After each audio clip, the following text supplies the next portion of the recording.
Bien, bienvenue à tous. Alors aujourd'hui, on se retrouve avec Arsenal French Club. Comment ça va?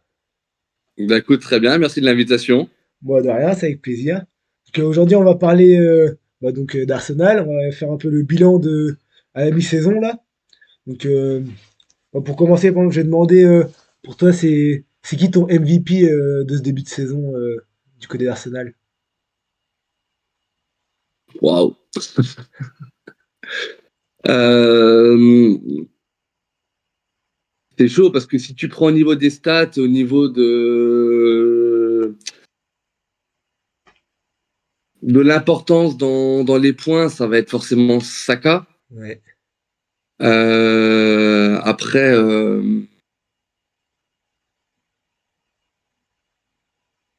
Après, moi j'aime beaucoup Saliba, j'aime beaucoup Rice, j'aime beaucoup Havertz. Pour moi, ça serait dans les plus réguliers, ça serait l'un des trois là. Sachant que Rice, il n'a pas forcément toujours évolué à sa meilleure place. Ouais, Parce que quand Partey jouait en 6, il était plutôt ouais, il joue en en 8 milieu maintenant. avancé Ouais. côté gauche. Ouais. C'est compliqué. Euh, Allez, parce qu'il est blessé et qu'il va être absent pendant quelques mois, je vais mettre Saka. Ouais, c'est clair, ouais. Bah, c'est vrai qu'en termes de stats, bah, c'est affolant. Le niveau, il est impressionnant. En termes de stats, il est trop fort. Après, c'est vrai que dans le jeu, bah, on a bien vu, bah aussi, bah après, il a pas mal été blessé, mais Odegaard, dès qu'il est revenu, tu sens qu'il apporte quelque chose. Ouais, t'as, en fait, t'as la Eudegaard dépendance, mais ça va être plus Ouais, d'un aspect tactique et prise en main du jeu, jouer sur les côtés, bah, orienter le jeu comme un ouais, vrai meneur. ouais. Donc là, t'as vraiment, il a vraiment son rôle. Après Saka, comme on le dit souvent dans les podcasts AFC, si tu prends que les stats, c'est assez intéressant. Je vais pas dire affolant parce qu'il y en a un qui est en train de flinguer la première ligue du côté de Liverpool au niveau des stats Ouais. et ça m'emmerde un petit peu. Mais, euh, mais Saka, c'est vrai que sans être extraordinaire dans le jeu, Mm. il pèse au niveau des stats et il pèse au niveau des points. Donc après, Ah finalement, bah oui. c'est ce qu'on lui demande d'être Ouais, décisif. ouais, ouais. Mais c'est vrai que j'ai je sais plus quel match, mais je crois il met un but et fait deux passes D ou inversement une passe D de but. Mais pour autant, dans le match, il est pas bon. Ah non, mais c'est vrai que Saka, on peut ne pas le voir pendant tout le match, mais il va quand même te planter son but et sa passe D, parce que bah, il sera là au bon moment, au bon endroit, et bah, c'est un peu ce qu'on lui demande aussi, mais C'est exactement ça, ouais. Alors après, c'est toujours pareil, c'est comment tu vois le foot en général et quelles sont tes attentes. Encore une fois, tu disais que tu écoutais quelquefois nos podcasts et tu dois te rendre compte que même au sein de l'assaut et même au sein des invités, des experts que je peux avoir, on n'a pas la même visibilité. ouais, bah ouais. Euh, on n'a pas les mêmes attentes. C'est-à-dire que, bien entendu, que quand tu es supporter d'une équipe comme Arsenal, la première des choses pour pouvoir remporter le championnat, c'est de prendre des points. Donc c'est le B à bas. Et on pourrait dire que la manière dont tu vas jouer, la manière dont tu vas prendre les points passe dans un second temps. Parce que concrètement, si tu veux être champion, il faut que tu gagnes des matchs et il faut que tu avances au classement. Ce qu'on ne sait pas forcément toujours faire. Ouais. Néanmoins, dans le jeu, et je pense qu'on va en revenir après sur la partie bilan de mi-saison, c'est que dans le jeu, pour l'instant, on n'est pas super satisfaisant et que les grands matchs et les grandes mi-temps qu'on a pu rencontrer sur les 18 premiers matchs de championnat ou même en Ligue des Champions ou même en Carabao Cup, pour l'instant, pour moi, on est largement insuffisant. Ah ouais, bah moi, dans le De jeu, mes attentes. ah ben, Après, vous avez l'air bien plus jeune que moi, donc peut-être que vous n'avez pas. Bah déjà, je pense que vous n'avez pas connu les Invincibles, vous n'avez pas connu les années 97, 98, l'année du triplé, etc. Mais en termes de jeu, c'était assez exceptionnel. Et moi, c'est ce que j'aimerais retrouver dans Arsenal. Voilà. bah, ouais, bah déjà, en termes de jeu, bah, pour moi, déjà, il y a 2 ans, pour moi, déjà, il y a 2 ans, on avait ouais, ouais, je crois que c'était il y a saison 2022-2023. Genre, je trouvais que au niveau du jeu, genre, on était largement meilleur que ça. Genre là, je trouve, en fait, on a le ballon, mais genre, on n'avance pas tant que ça avec la balle. Genre, ça revient avec Saliba, avec Gabriel, Raya, on tourne, mais il n'y a pas de progression directe. Il y a pas. On attend, on tourne, mais j'avoue, il n'y a pas un moment que ça déclenche et ça change de Là, rythme. c'est ce que je disais sur le dernier débrief là, face à Ipswich. Et puis, C'est ouais. qu'à un moment donné, on avait plus de 80% de possession de balles, mais sans pour autant être très dangereux Non, ouais, c'est contre ça. eux. Donc après, cette domination stérile ou cette possession de balle, historiquement, on l'a toujours eu, même sous l'époque de Wenger. Je ne sais pas si vous l'avez connu ou pas cette époque-là ou pas, mais sur l'époque de Wenger, il y avait la possession de balle faisait partie de la philosophie de jeu, sauf Ouais, que sous Wenger, on allait quand même beaucoup plus vite vers l'avant. Et ouais, c'est c'était ça. vraiment Ouais. quand c'était bloqué qu'on ressortait. Là, il y a un système de mise en place de jeu, comme tu l'as dit avant, tu as un circuit préférentiel, Timber, Saliba, Gabriel, ça va à la gauche sur Lewis Kelly ou Calafiori ou Zinchenko en fonction de qui joue, ça va ressortir avec Raya, ça va revenir jusqu'au moment où Odegaard va descendre plus bas pour récupérer le ballon, mais il y a quand même relativement très peu de projections. Alors déjà, on a quand même beaucoup de blocs bas face à nous et on ne sait pas jouer les blocs bas, vraiment. On les maîtrise pas du tout. Et on a l'impression qu'en gardant la possession de balle, tu attends finalement un petit peu le décalage ou l'erreur de l'adversaire. Mais pour qu'il y ait décalage, il faut qu'il y ait plus de mouvement qu'on retrouve pas non plus forcément. Et moi, je suis persuadé que notre jeu doit passer par les ailes. Mais tu le retrouves pas forcément. Tu l'avais côté droit quand tu avais le fameux triangle avec Saka, Ødegaard et Timber, ou avec White à Ouais, l'époque. Ben White, ouais. Tu retrouves beaucoup moins notre côté gauche qui reste assez problématique sur ce début de saison. Ah bah ça, c'est ça que j'allais te dire aussi, ouais, c'est que j'ai l'impression, bah, même si, bah, ça, je suis d'accord, il fait pas du tout, enfin, je trouve pas, moi, en tout cas, qu'il fasse un bon début de saison, c'est Martinelli, mais, Attention à ce que tu dis. non, ouais, je trouve, mais pour sa défense, je trouve il est quand même assez esselé sur son côté, parce que quand t'as Rice, mais Rice, c'est quand même un genre un peu plus défensif, même si des fois il se projette vers l'avant, mais par exemple, de l'autre côté, t'as un Haute-Garde qui va être quand même très offensif par rapport à un Rice, qui va venir épauler bah, Saka, et t'as même un Timber et White qui se projettent pas mal. Mais là, par exemple, Martinelli de son côté, t'as soit bah, Rice, sinon t'as Merino, mais Merino qui est pas encore rentré, je trouve. J'ai l'impression qu'il a pas encore atterri, Merino.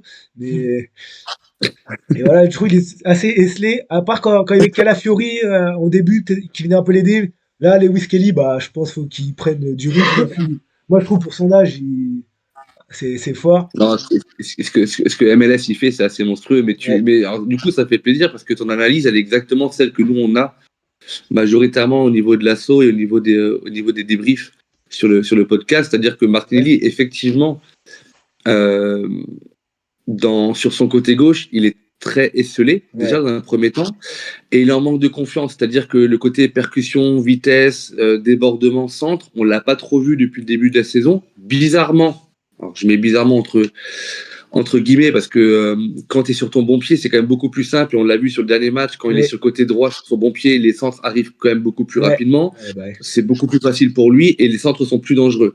Après, effectivement, il y a cette association, le fameux triangle à gauche dont je te parlais, où pour l'instant, tu n'as pas le pendant de Timber à gauche qui va sans cesse dédoubler avec Martinelli sur le côté gauche ou avec Trossard quand c'est Trossard qui est Ouais, titulaire. ouais. Et tu n'as pas ce milieu comme on peut avoir Ødegaard sur le côté droit. Et c'est pour ça que moi, j'ai toujours dit que j'aurais bien aimé, notamment sur des équipes comme Ipswich, qui était 18e de PL, et ça semblait être ça ou la Cup, mais moi j'aimerais vraiment bien voir une association Ødegaard à Et Valérie? droite, Nwaneri à Valérie, gauche, ouais, bah, ouais. Bah, et ouais, pareil. avec Rice Pareil. en 6, allez, Rice, voire même Partey, parce que les deux sont capables défensivement d'assurer à eux seuls le travail défensif, même si Rice est beaucoup plus physique et va avoir un rayon d'action beaucoup plus important défensivement. Ouais. Par contre, c'est vrai que Partey a ce côté relance que Rice n'a pas encore. Et moi, j'ai toujours milité, depuis très longtemps quand même, pour tester ce milieu-là. Après, on peut se tromper, mais c'est vrai que côté gauche, ça apporterait une impulsion qu'on n'a pas qu'on a côté droit et qu'on n'a pas actuellement.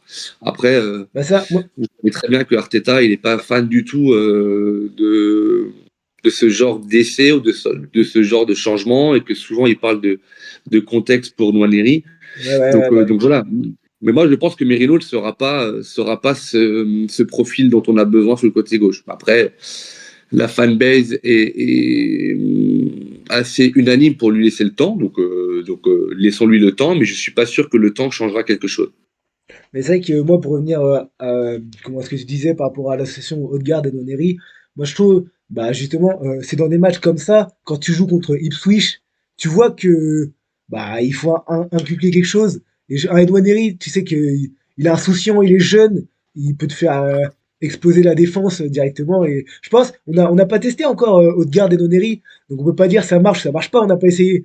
Donc tu peux, face à une équipe comme Ipswich qui est ouais, sans l'embarquer de respect, enfin, inférieur à nous Ouais. sur tous les Mm. points, c'est là où tu peux tester des choses et au pire des cas, bah, ça marche pas, tu remets, tu sors un Nwaneri ou garde et tu mets un parté et puis voilà, et pour moi, c'est dans des matchs comme ça où tu peux tester justement, bah, en plus, t'avais pas Saka, enfin, je sais pas, tu peux tester autre Ouais, chose. je suis d'accord avec toi. Le problème, Ouais, c'est que pour moi, pour le moment, cette association, tant qu'elle n'a pas été testée, déjà, on ne peut pas savoir. ouais, Et je pense que c'est une association que tu ne peux pas mettre à n'importe quel match. C'est-à-dire que sur des matchs niveau Ligue des Champions, quand tu vas jouer oh, Liverpool ou Chelsea ou City sur le match retour, parce que City ne va pas rester dans la même galère mm, dans laquelle ils sont actuellement, où tu vas avoir besoin d'avoir peut-être un peu plus de force, je pense qu'il faudrait plutôt associer dans ces cas-là Partey et ouais, Rice, tu ouais, vois, d'avoir deux 6 au milieu de terrain devant la ouais, défense qui vont vraiment bloquer toutes les attaques et ouais. d'avoir peut-être moins d'offensifs, mais au moins pour déjà prendre la température auprès de l'adversaire. Après, je suis vraiment d'accord avec toi, mais le problème, bah, vous devez lire aussi les interviews d'Arteta ou les conférences de presse. Souvent, il parle de contexte. Maintenant, il dit que Nwaneri peut être potentiellement un numéro 9.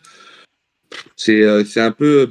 Bah, le cas Nwaneri, je pense qu'on n'est pas sorti de l'auberge avec ce joueur-là, dans la volonté du club de vouloir le protéger. Bah ouais, c'est ça. Moi, j'ai tendance à dire à le surprotéger parce que Ouais, ouais, je suis d'accord. Lewis Kelly a quasiment le même âge que lui et pourtant lui il est jeté en pâture Ouais, c'est ça. en première ligue et il fait ses preuves.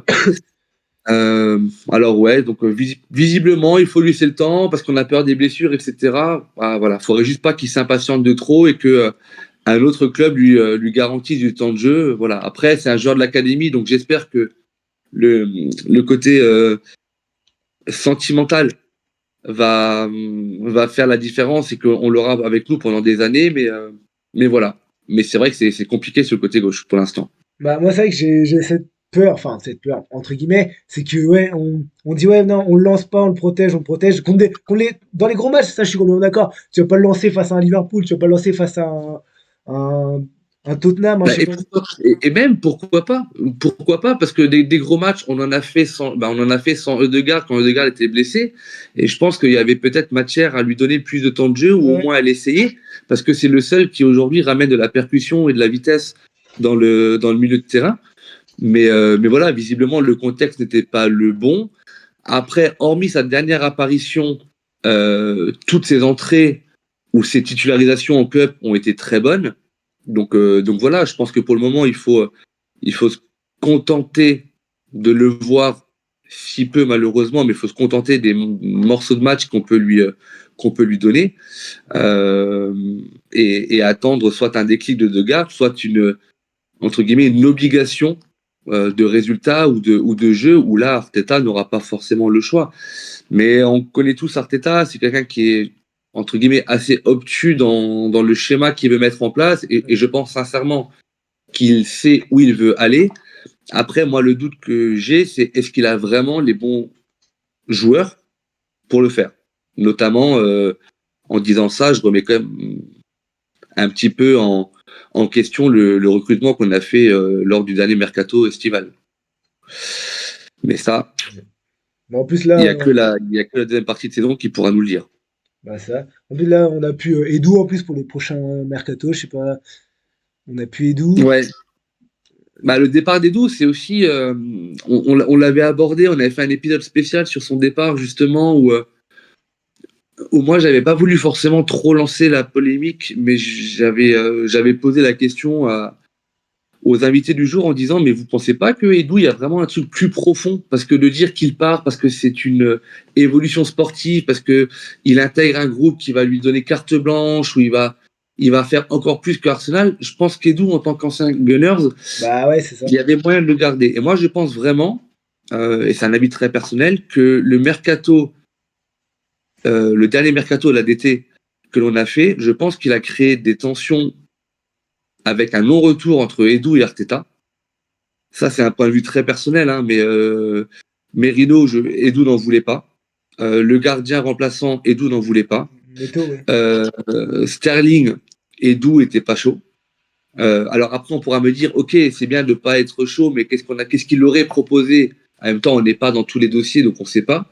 Mais moi, il y a quelque chose qui m'a frappé par rapport à Edu, c'est que Edu était très discret dans sa communication sur les réseaux et il partageait pas mal de choses sur Arsenal, etc.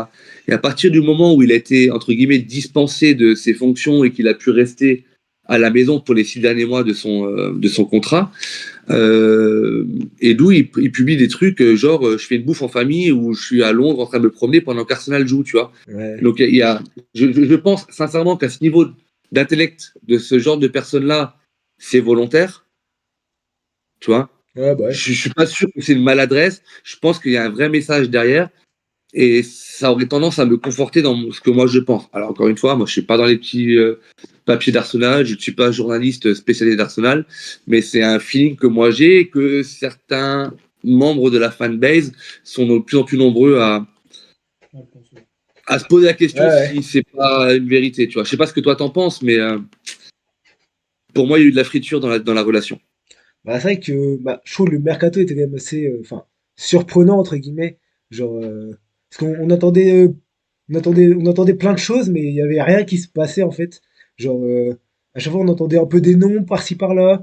Même j'ai l'impression, enfin après ça, c'est vrai qu'on a toujours fonctionné comme ça, mais genre les dossiers ils mettent mais 15 ans à s'activer, c'est Mm. l'enfer. T'as l'impression un coup t'as une news où ils te disent ouais c'est bon c'est fait. Par exemple, Merino, par exemple, ouais, Merino ou Calafiori, c'est bon, c'est fait. Après, t'arrives 2 jours après, y a toujours rien. T'as toujours rien. 3 jours après, y a rien encore.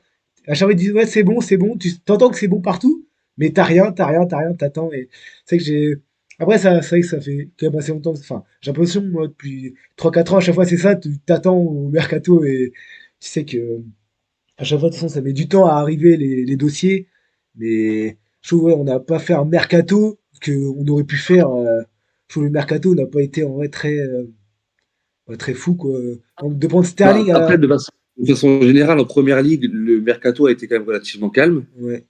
De façon générale, même en Europe, hein, il n'y a pas eu de gros Non, transferts. non, le mercato était calme. Euh, après, il y a l'histoire du fair play financier de la première ligue qui t'impose d'avoir un équilibrage sur 3 années lycée.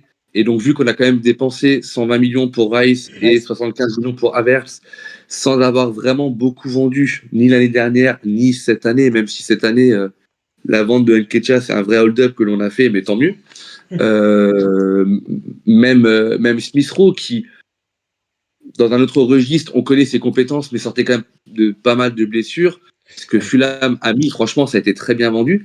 Mais tu vois, tu parlais du dossier Merino. Moi, je suis persuadé, et il y a pas mal de médias spécialisés dans le foot anglais et notamment dans Arsenal qui en faisaient la remarque, c'était de dire que, en fait, le dossier Merino, il a été très long parce que Edu ne le voulait pas. Ok. Ouais, j'avais pas suivi ça, j'étais pas au Une courant. fois, d'une part, il ne le voulait pas, et ensuite, il y avait la notion de montant de transfert et d'aspect contractuel. Et c'est pour ça que ça a mis autant de temps. Après, comme dit, tu sais, ben, là, je vois que par exemple, l'année dernière, on disait qu'il fallait un attaquant. Ok. On a commencé à parler de Gyökeres de, de Lisbonne. On a commencé à parler d'Isaac de Newcastle. Je pense qu'on n'avait pas les moyens. Alors, si les propriétaires ont les moyens, ils auraient pu aligner, mais dans la convention du fair play Fair play financier, financier, ouais. on on ne pouvait pas, tu vois, parce que si tu Ouais. mettais 150 millions, par exemple, je sais pas, dans Isaac, Ouais. il fallait que tu vendes pour 150 millions pour équilibrer. Ouais. et on n'avait pas les valeurs marchandes de joueurs, et à moins de vendre nos meilleurs joueurs, mais là, il n'y avait pas À moins de vendre d'intérêt. Saka, t'es baisé, quoi. Pardon? À moins de vendre Saka, tu peux pas le faire, quoi. Ouais, Saka ou de revendre Rice Ouais, voilà, c'est ça. ou de vendre Saliba. Tu mets Saliba Sur le marché. sur le marché des transferts, ça part vite, tu vois. Oui. Donc, je pense qu'on n'avait pas les moyens de faire plus. Après, est-ce que, par exemple, de laisser partir Smith Rowe, qui est plus jeune, pour prendre un Merino qui est plus vieux, où tu mets un peu plus d'argent dedans, où tu n'as pas de certitude, puisque c'est un joueur qui vient de la Liga, qui a fait un petit passage à Newcastle, mais qui n'a pas été non plus exceptionnel là-bas. Voilà, c'est ce genre d'interrogation. Alors après, je pense que tu seras d'accord avec moi, quand on est supporter, on a toujours l'impression d'avoir toutes les vérités absolues, et que quand tu as un joueur en tête, tu sais que c'est celui-ci qu'il faut recruter, Ouais, bah, ouais. et que si le club ne le recrute pas, tu dis ouais, mais en fait c'est nul. Après, il y a tellement de... Il y a tellement de, De toute façon, il y a plein de points, il y a plein de points qu'on Ouais, connaît voilà. pas. En fait, On voilà. connaît Il y pas. a tellement de critères Ouais. qui rentrent en ligne de compte que c'est pas évident. Après, petite dédicace à ton pote derrière toi. Au moins, on n'a pas fait du Chelsea. On n'a pas 50 joueurs pro Ouais, c'est ça. sous 1 milliard au contrat. mercato. Ouais, ouais, non, c'était Chelsea, c'est assez catastrophique. Après, Ouais, le coach s'en sort, mais il est obligé de faire ouais, c'est ça. il est obligé de faire du tri. Et voilà. Et ils vont revendre aussi pour rentrer toujours dans cet aspect de fair play financier. Mais voilà. Donc, en termes de nombre de joueurs que l'on a recrutés, on a été cohérent. Euh, Maintenant, et après c'est toujours pareil, c'est la promesse qu'on t'en fait. Tu sais, si tu me dis, moi, si on m'avait dit Merino, on le recrute, mais ça va être un peu un remplaçant de luxe, tu vois, qui a le niveau pour jouer titulaire sur des matchs moyens, mais qui peut rentrer à 20 minutes, une demi-heure pour tenir un match, sachant que derrière il peut créer le surnombre sur une phase offensive. Je dis ok. Mais en fait, on me l'a tellement vendu, que ce soit le club ou même dans les médias, on m'a tellement vendu Merino comme étant le numéro 3 du milieu avec Rice, Odegaard et Merino, Ouais. qu'en fait, tu es obligé d'avoir des attentes dessus, tu vois. Bah oui, c'est sûr. Ouais. Si on te dit, j'ai recruté un joueur moyen, bah, tu dis ok, il est moyen, bah, de ce que je vois, effectivement, il est moyen.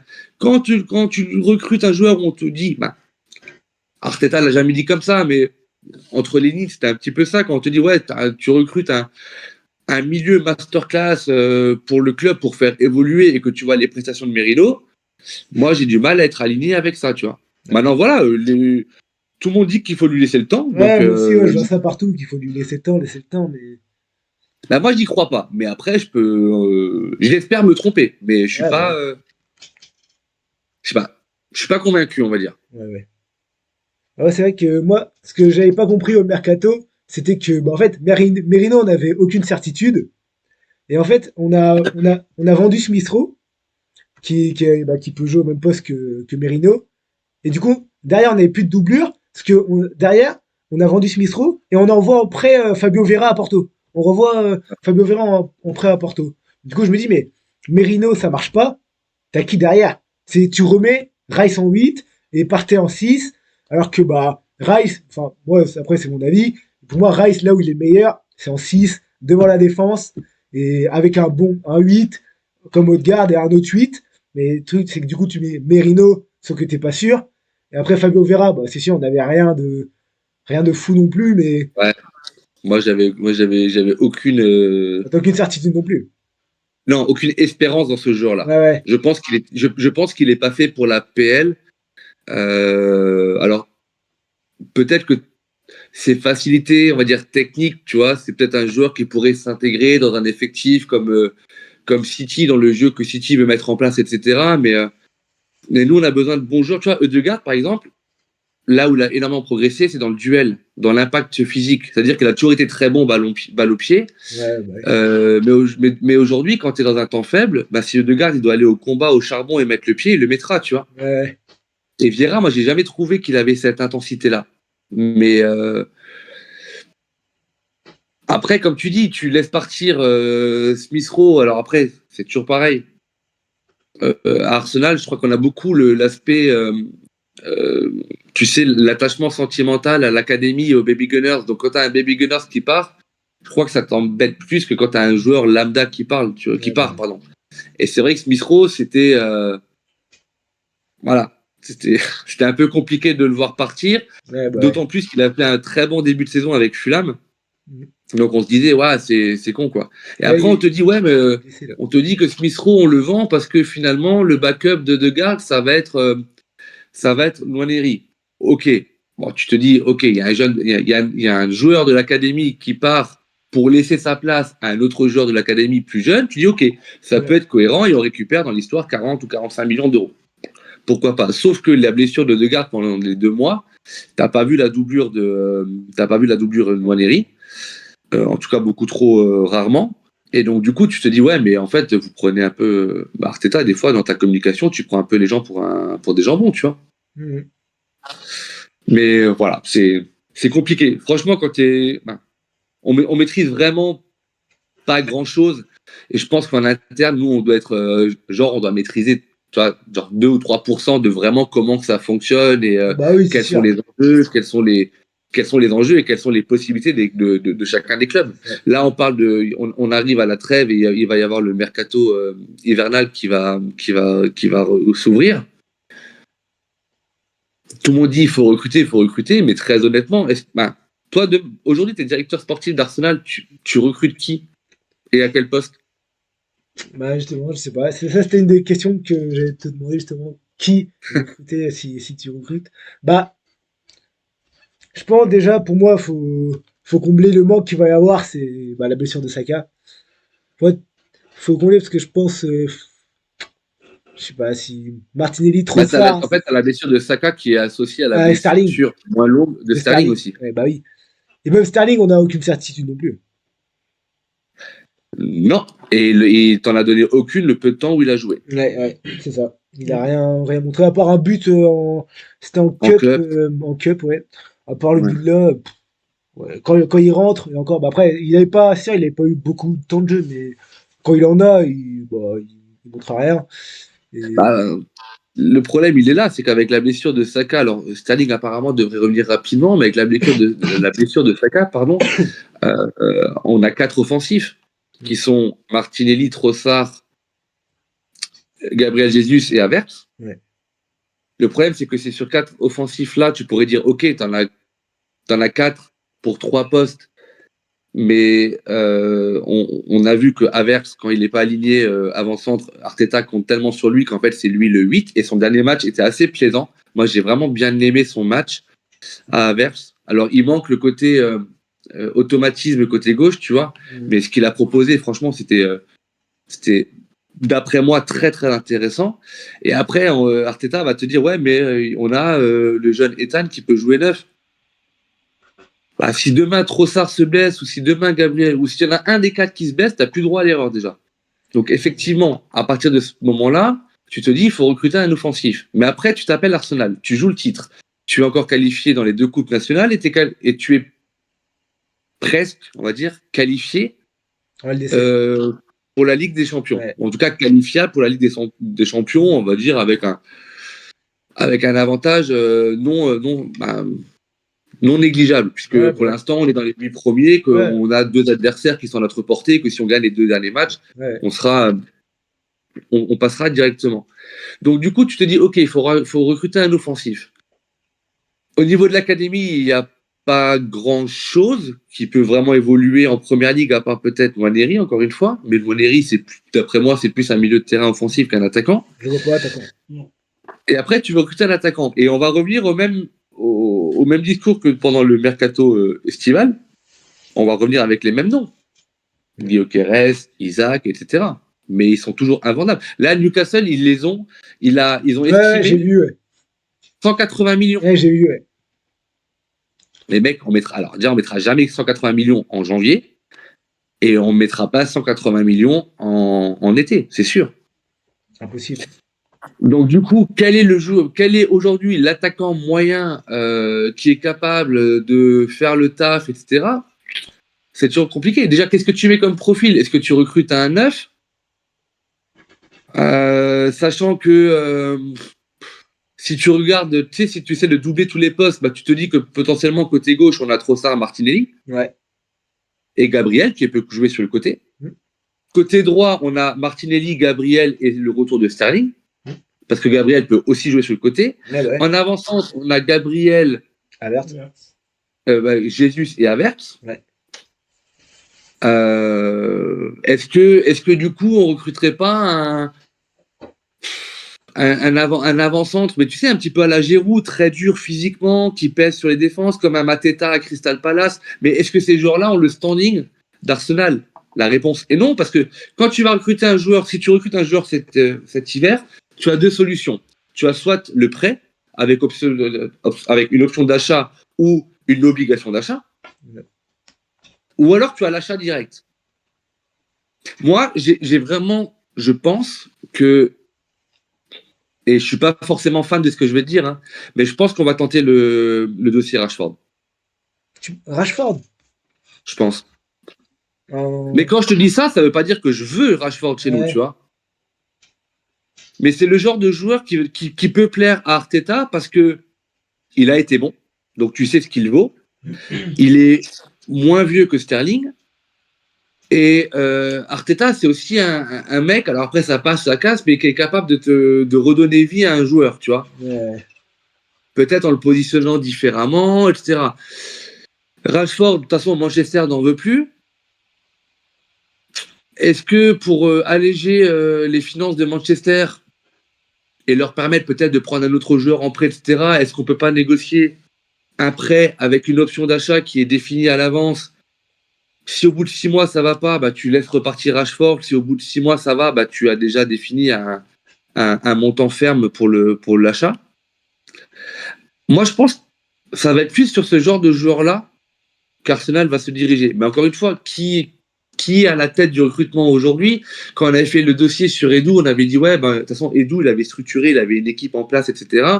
Et cette équipe-là, elle est chargée aujourd'hui de prendre le relais en attendant d'avoir un nouveau directeur sportif qui soit nommé. Donc moi je pense que de toute façon il y avait déjà des dossiers qui étaient en cours l'été dernier. Ces dossiers-là, ils vont les ressortir, etc. Voilà. Si on recrute, je pense qu'on va aller sur ce genre de joueur-là et je pense pas qu'on fera de folie financière parce que si tu fais des folies financières maintenant, le problème c'est que tu te tires une balle dans le pied pour l'été. Ou alors je pense qu'on va rester comme ça. Mais là, du coup, tu as intérêt de serrer les doigts pour qu'il n'y ait pas de nouveaux blessés, quoi. Parce que moi j'ai vu un dossier passé, bon je suis pas fan du tout de ce dossier, mais c'était le prêt avec option d'achat de Kolo Muani, je sais pas si tu avais vu passer ça. Ouais. Parce que là vu qu'il est il est dans le backup avec Paris, et que j'ai vu passer mais, 3-4 articles je pense de Kolo Muani à Arsenal en prêt avec option d'achat justement. Bah après, le problème, c'est pas le problème, mais d'habitude, de toute façon, quand tu as un joueur comme ça, je veux dire d'un grand club, si Paris, je crois qu'ils ont éclaté cette année, mais d'un club comme Paris, parce que Colomani, ils l'ont payé une somme assez hallucinante. 95. Le problème, c'est que dès que tu as un joueur comme ça qui est un peu mis sur le banc de touche, les médias l'envoient dans tous les clubs qui, financièrement, peuvent se le permettre. Tu vois.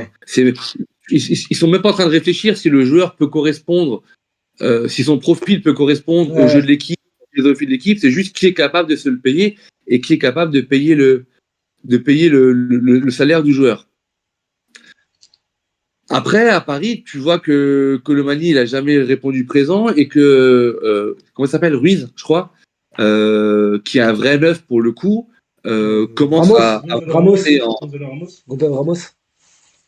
Ramos, pardon, je dis Ruiz, pardon, Ramos, qui est un vrai neuf et qui commence à scorer. Je crois qu'il a scoré sur les 3 ou 4 derniers matchs et qui commence en puissance. Donc voilà, mais après, c'est un neuf de métier. Kolo Muani, encore une fois, je vois pas ce qu'il pourrait apporter parce que sur les côtés, il est. J'ai l'impression que c'est un Martinelli, mais tu sais, le Martinelli pas bon. Donc je vois pas ce qu'il peut apporter. Et en neuf, il a tellement de déchets qu'en fait, qu'est-ce qu'il apportera en plus? Je sais pas. Moi, je pense qu'on va pas aller chercher un titulaire. Si on recrute, on cherchera pas un titulaire. On va chercher un bon remplaçant qui accepte d'être remplaçant quand quand tous les joueurs sont fit et qui potentiellement a le niveau de pouvoir rentrer quand on a des blessés. Tu vois ce que je veux dire? une sorte de remplaçant de luxe. Voilà. Ouais. Et du coup, je ferais titulaire Martinelli à droite et Trossard à gauche comme on fait depuis la blessure de Saka en fait. Ou Sterling qui rentre dans la rotation, mais à voir ce que ça donne. Bah après, Sterling, on sait que son côté préférentiel, c'est le côté gauche. Et pour l'instant, on l'a pas trop vu côté gauche. Il a été backup de Saka. Il a été annoncé comme étant d'ailleurs backup de Saka, mais son côté préférentiel, c'est le côté gauche. Après, Sterling, son jeu, ce qui faisait la force de son jeu, c'était sa vivacité, son coup de rein. Là, il a quand même perdu à ce niveau-là, donc c'est compliqué. Moi, pour le moment, alors moi, je suis très team Havertz depuis son arrivée. D'ailleurs, je me rappelle les premiers podcasts que j'ai faits, je me faisais défoncer par les autres personnes présentes, notamment Axel, qui est l'un des historiques du podcast, parce que je disais, moi, Havertz, en fait, quand il joue au milieu de terrain, effectivement, il fait pas des grands matchs, mais il y a un truc qui me plaît vraiment chez ce joueur-là et je suis sûr qu'il va percer. Et du coup, il m'a donné raison, donc heureusement. Mais Havertz, je trouve qu'il est bon un petit peu partout, mais que son meilleur poste chez nous, c'est en neuf. Par contre, sur les 2 derniers matchs de Jesus, quand il met 5 buts en 2 matchs contre Crystal Palace, avec des buts qui sont quand même pour certains vraiment pleins d'intelligence, qui sont des vrais buts d'avancement, tu sais, le ballon pliqué, etc. Un attaquant qui n'est pas en confiance, il ne fait pas ce geste-là. Ouais. Un attaquant qui n'est pas en confiance, il ferme les yeux, il met une praline le plus fort possible. Et voilà. Donc, du coup, je pense que Jesus, tant qu'il marquera, il faut le laisser en neuf. Et effectivement, évoluer avec Martinelli à droite et Trossard à gauche. Et Havertz en 8. Mais que si Havertz recommence à faire des matchs si Jesus recommence à faire des matchs où il est totalement transparent, il faudra remettre Havertz dans l'axe. De toute façon, tu peux mettre Havertz en neuf et même basculer Rasus à droite ou à gauche. Il peut jouer sur les côtés. Par exemple, quand il était à City, il jouait en neuf, mais il jouait aussi ailier droit Il plusieurs fois. était plus sur le côté qu'en Il neuf, était ouais. ailier droit. Donc tu peux carrément le mettre là pendant que Saka est blessé et laisser Havertz en neuf et refaire ton milieu. Ouais, mais du coup, Solution. tu mets qui en 8? Bah, tu mets qui en 8? Bah, Il c'est est le là le problème, problème. c'est que du coup, tu laisses te partir en 6 et tu décales Rice en 8 comme l'année dernière. Ouais, mais c'est marrant ce que tu dis. En fait, on en revient toujours à la même chose. C'est que moi, je pense que si on veut être champion, il faut que nos joueurs ils évoluent à leur meilleure place. Et pour moi, la meilleure place de Rice, c'est en 6. T'as tout dit, mec. T'as tout dit. C'est comme à l'époque quand Arteta faisait jouer Partey arrière droit. Wow. Tu vois, alors qu'il laissait genre Lewis Kelly sur le. Ouais. Bah, il mettait Partey arrière droit, il mettait Timber arrière gauche et il laissait Lewis Kelly sur le banc. Ah, j'ai jamais été fan de Partey arrière droit. Oh là là. Non, alors après, défensivement, il a toujours fait le job, mais c'est pas un Ouais, arrière droit. Et ce que je veux dire, c'est que si Partey, tu dois le mettre dans ton 11 titulaire, c'est pour le mettre à sa meilleure place. Et sa meilleure place, c'est en 6. en fait, c'est le problème. C'est le problème. C'est que après Partey, je trouve, depuis le début de saison, moi, moi j'aime bien. Depuis le début de saison, je trouve. Non, mais le problème de Partey, c'est qu'il est bon depuis le Ah, début en de fait, saison. c'est ça. C'est-à-dire que, tu vois, l'année dernière, il était souvent blessé, donc Rice Ouais. était en 6, Rice a été étincelant, il faisait le job, etc. Tu te dis que, voilà, il n'y avait pas photo.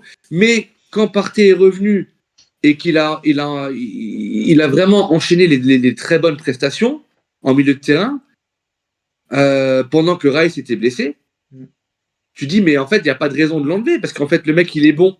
Bah, Tu c'est vois. ça. Donc là, c'est là où Arteta a mis Rice un petit peu plus haut.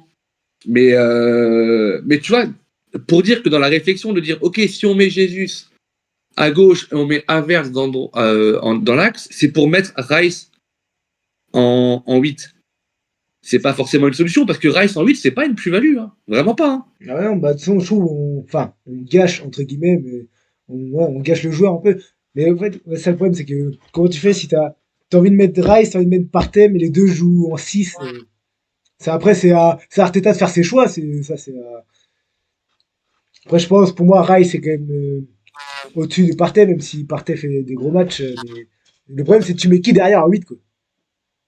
Bah, ou alors, Et je dis pas c'est ce qu'il faut faire, hein, mais ou alors tu changes ton système de jeu.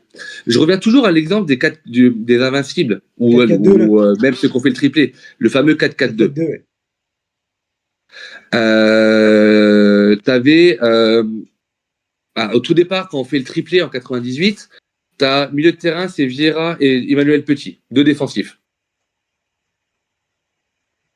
Quand on est invincible, t'as Vieira et Silva. Ouais, le Brésilien, Silva, ouais. deux défensifs. Ouais. Donc si à un moment donné, si maintenant tu as une série de blessures, tu peux aussi imaginer de jouer en 4-4-2 et tu mets Partey Rice devant la défense. Tu peux mettre Ødegaard, après il faut voir qui sont les blessés, mais tu pourrais très bien imaginer d'avoir Ødegaard comme étant un des deux offensifs. Tu sais un petit peu, alors quel âge tu as? 2004, année de Invincible 2004. Ouais, donc t'as pas connu France Ouais. 98, etc. Mais dans France 98, tu avais un joueur qui s'appelait Djorkaeff, que je pense que tu connais de Ouais, nom. Yuri Djorkaeff. Voilà. Ouais. Qui jouait le fameux 9,5. En fait, il avait un profil de 10, mais il était très avancé. Il tournait souvent autour de l'attaquant, tu vois. Donc, tu pourrais très bien imaginer Ødegaard dans ce rôle-là, avec Havertz en pointe, Ødegaard qui tourne autour, et qui des fois redescend plus bas pour faire un 4-5-1 et pour aller orienter le jeu. Le problème du 4-4-2, c'est qu'il te faut deux très bons ailiers. À l'époque, on avait Ljungberg, Pires, il y avait Wiltord, tu vois, il y avait Overmars. Ouais. Donc voilà, faire jouer les deux, Rice et Partey, c'est pas impossible. C'est pas impossible. Mais après, c'est d'avoir une autre philosophie. Et est-ce que c'est dans la philosophie d'Arteta? Je suis pas sûr. Non. Non, j'y crois pas. J'y Je crois pas pense qu'il trop. est très très attaché à son 4-3-3 là, pour aller bouger son 4-3-3. Ouais, bah alors après, tu sais, quand tu regardes le match, le 4-3-3, en fait, c'est. C'est un 4-3-3 sur le J'allais papier, dire, c'est mais une philosophie de jeu, mais si tu regardes le 4-3-3, en fait, il se de toute façon, transforme en 4-5-1 pour la plupart du temps. Hein. ouais, même avec avec ton avec ton latéral inversé qui vient rentrer dans ton Arrête avec milieu. ça, j'ai horreur de ça. Ouais. Le latéral inversé, c'est le truc qui met la tête à l'envers. T'as ça partout, le latéral qui rentre dans ton milieu pour mettre 2-6 et du coup t'as 2-8, ton milieu en boîte après et puis Ah, mais Arteta, il est partisan d'avoir un système qui est mouvant, mais au fur et à mesure que tu avances sur le terrain, tu vois. Donc ça, c'est vachement intéressant encore une fois, quand ça apporte quelque chose. Et pour revenir avec ce latéral inversé, comme il l'appelle, ça a fonctionné la première année avec Zinchenko et Xhaka. Ouais. Parce que les autres années, Arteta le faisait pas, parce que Zinchenko avait l'intelligence de jeu pour le faire, et qu'on avait Xhaka qui allait se mettre dans les endroits où il n'y avait jamais personne, et que du coup, ça crée, et souvent côté gauche, et ça a créé un surnombre avec Martinelli à l'époque, etc. Sauf qu'aujourd'hui, moi, je trouve qu'on n'a pas les joueurs pour le faire, en fait, tu vois. On n'a pas les joueurs qui ont l'intelligence de le faire. Alors Timber rentre souvent dans l'axe, Lewis Kelly commence à rentrer dans l'axe, Calafiori le fait, etc. Mais en fait, moi, c'est un système de jeu qui me plaît pas parce que je trouve qu'il donne de la densité dans l'axe et que du coup, on perd au niveau de la largeur, tu vois, au niveau de la verticalité. Et moi, c'est quelque chose qui me dérange un petit peu. Bon, après, encore une fois, on a tous nos sensibilités footballistiques et moi, c'est quelque chose qui me plaît pas. Alors après, si on peut être champion comme ça, je signe tout de suite, aucun problème. Mais c'est vrai que on a souvent ce latéral inversé, machin, mais moi je trouve encore, quand c'était Timber, Calafiori, je trouvais qu'il y avait quand même un apport au niveau de deux latéraux quand même assez écartés, genre. Enfin, en fait, ils rentraient dans l'axe, mais je trouvais quand même que, par exemple, Saka et Martinelli n'étaient pas quand même esselés sur leur côté, quoi. Ils avaient quand même un soutien, genre les latéraux venaient quand même aider les ailiers, donc je trouvais que ça allait, mais je sais Ah, pas, faut voir.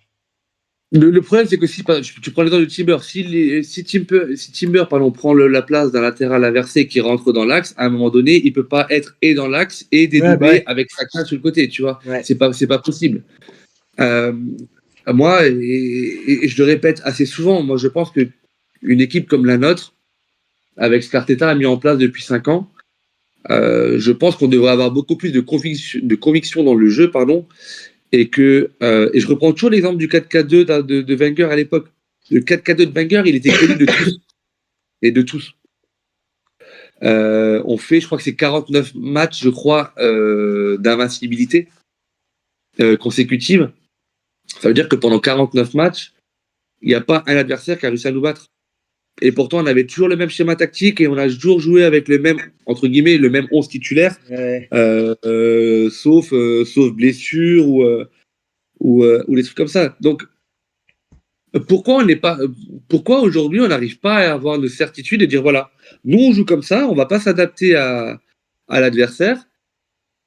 Si l'adversaire veut s'adapter à nous, tant mieux. Et on passe par les côtés, on enchaîne, on va chercher la percussion. Si ça va pas, on ressort, etc. Mais pour percuter sur les côtés, c'est quand même beaucoup plus simple. Quand tu as un dédoublement du latéral, par exemple, je sais pas moi, Calafiori avec Martinelli ou Timber avec Saka ou White avec Saka, c'est Ouais. quand même beaucoup plus simple que de laisser Martinelli ou Saka en 1 contre 2 ou 1 contre 3. Moi, je connais vraiment pas beaucoup de joueurs qui, en 1 contre 3, sont capables d'effacer systématiquement et de prendre l'avantage. Mais je crois que j'en connais aucun. Ouais. Vinicius au Real ne sait pas le faire, Mbappé ne savait pas le faire. Donc ça, pour moi, ça n'existe pas. Donc tu es obligé d'avoir un effectif et d'avoir un système de jeu qui passe par les côtés, mais où tu crées de la solution, quoi, tu vois. Bah, c'est ça. Avoir du soutien, que nos ailiers ont du soutien, quoi. Ben ouais. Et après, je sais que je me répète quasiment à chaque épisode d'Arsenal French Club quand on fait des débriefs de match. Mais moi, c'est un truc qui me saoule dans le sens où moi, j'aimerais nous voir jouer comme ça, tu vois. J'aimerais vraiment voir une fois un match où on se dit, entre guillemets, fuck l'adversaire, on joue comme ça et on va leur marcher dessus avec de conviction. J'ai toujours l'impression qu'on essaye un petit peu de s'adapter ou de faire de la magie, ou des fois Arteta, je trouve qu'il veut faire trop du Pep, tu vois. Ouais, carrément. Ouais, Et, je voulais. et, et Pep, et Pep, en plus, historiquement, à chaque fois qu'il a voulu tenter un coup de poker pour s'adapter à l'adversaire, notamment en Ligue des Champions, à chaque fois, il a perdu. À chaque fois, c'était des paris perdants. Et la seule fois où il a gagné la Ligue des Champions, c'est quand il a gardé sa philosophie de jeu et son 11 tradi. Donc pourquoi on tenterait pas le truc? Et c'est pas parce que tu joues avec le même 11 ou le même système à longueur de match que pour autant tu te dis je joue sur mes forces. Tu fais juste le même dispositif de départ. Mais pour autant, tu continues avec ton latéral inversé, tu continues à vouloir mélanger tout le monde. Ouais, c'est Tout ça. le monde prend la place de tout le monde. Bah, je trouve que notre jeu, des fois, il est un peu genre stéréotypé, genre c'est toujours la Il est même chose tout stéréotypé le à temps. mort. Il est stéréotypé à fond. Mais bien sûr. C'est... Et puis en plus, tu vois, pour rajouter les précisions sur le latéral inversé, si tu prends par exemple, je sais pas, moi, sur le côté gauche, tu as MLS qui va venir rentrer dans l'axe pour créer le surnombre. Le problème, c'est que quand on repart de derrière, euh, Saka, en fait, on passe à une défense à 3, tu Hum, vois, hum. et c'est Gabriel qui va aller Ouais, qui est à s'excentrer gauche. côté Qui est gauche à gauche, ouais. quand MLS rentre, Hum. et c'est Saliba qui va aller s'excentrer côté droit Ouais. quand Timber y rentre. Hum.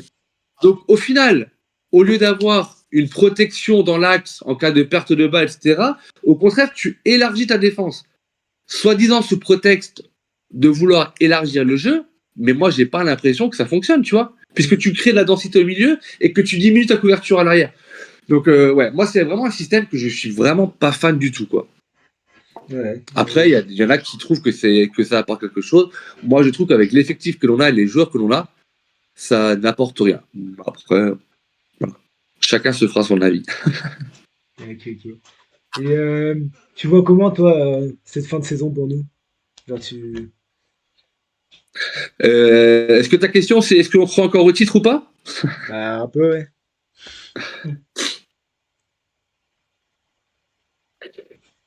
Tu sais, quand tu m'as proposé ce petit débrief là, de bilan, je me suis posé la question. Je me suis dit, c'est quand même la question qui va revenir. Et Bah je me suis dit, oui. putain. Et je me suis dit, mais en fait, moi, est-ce que j'y crois ou pas, tu vois? Je sais même pas encore maintenant, je sais pas si j'y crois ou pas. Alors, j'y crois pour plein de raisons. On va dire ça comme ça. J'y crois pour plein de raisons. D'ailleurs, je sais pas si tu connais le podcast Les Artilleurs.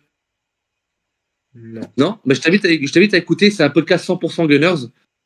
Ils font pas de débrief de match, ils font vraiment des dossiers assez spéciaux. Ils ont fait des débriefs sur la data, ils ont fait des dossiers sur là récemment il y avait la data, il y avait les supporters, il y avait ils avaient fait l'année dernière ils avaient fait un podcast sur le duel Ramsdale-Raya.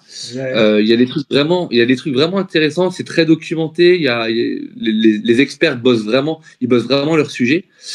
Et ils ont fait un podcast récemment, c'était 3 intervenants, et c'était les 9 raisons d'y croire. Chaque intervenant devait donner 3 raisons pour lesquelles il croyait encore au titre, et au final il y avait un dixième argument. Et finalement, alors je vais pas spoiler l'épisode, je t'invite vraiment, et j'invite ceux qui t'écouteront alors déjà à aller voir les podcasts d'Arsenal French Club déjà pour commencer, mais les articles c'est vraiment bien.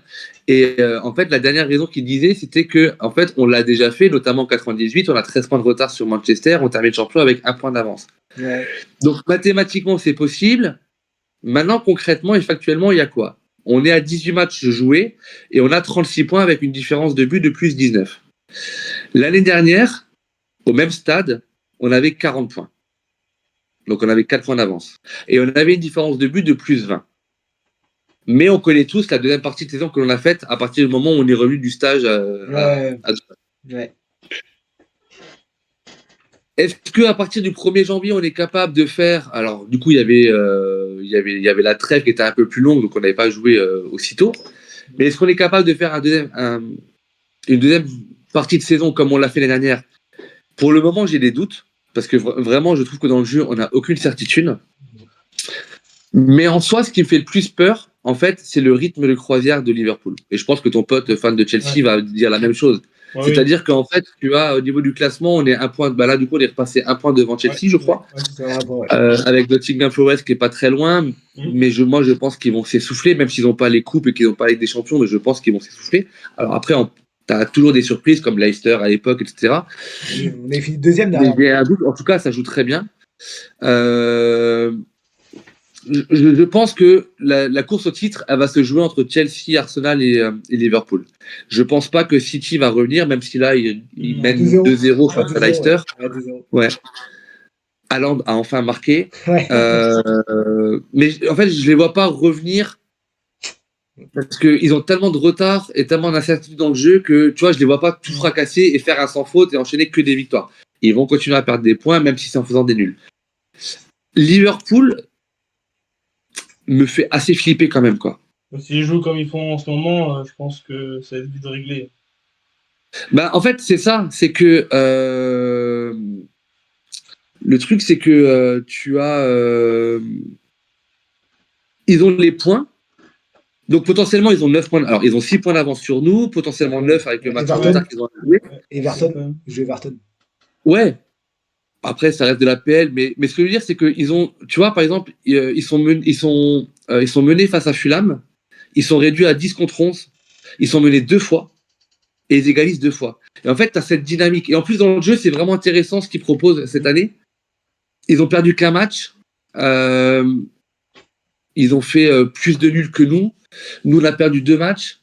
Mais moi, c'est vraiment dans le jeu, en fait, où je trouve qu'ils ont une longueur d'avance, tu vois. Ils ont un jeu beaucoup plus direct que nous. Ils ont un jeu beaucoup plus direct. Et c'est même beaucoup plus fluide. Nous, on a Saka, mais eux, ils ont Salah qui est encore plus décisif. Et je trouve que en termes d'animation, c'est beaucoup plus vivant. Beaucoup plus... Carrément. Oui. J'ai l'impression qu'entre guillemets, il y a plus de passion dans le jeu de Liverpool que dans le jeu d'Arsenal. Donc ça, c'est ce qui me fait un petit peu peur. Je pense que Chelsea sera pas loin, mais je pense... mais je pense qu'ils termineront derrière nous. Et je l'espère, et j'espère qu'on terminera premier. Maintenant, le truc, c'est qu'on ne peut plus perdre de points, il faut espérer des faux pas de Liverpool. Ouais. Et moi, j'aime pas. Alors, il y en a souvent qui disent que Arsenal est meilleur dans la position de chasseur que dans la position de chassé. Ouais, j'entends ça aussi. Ouais. Voilà, moi je trouve que quand tu es devant, aujourd'hui, Liverpool, s'ils font le même parcours que Arsenal et Chelsea en deuxième partie de saison, ils sont champions. Et ils ont potentiellement 2 voire 3 jokers s'ils gagnent contre Everton. et il reste 18 matchs à jouer. Tu vois? Parce qu'ils sont on fire en PL, mais ils sont on fire en Ligue des Champions. Premier par Ils sont à 18 points. 18 points. Ouais. Ils sont on fire en coupe, ils sont en demi-finale de la Carabao Cup.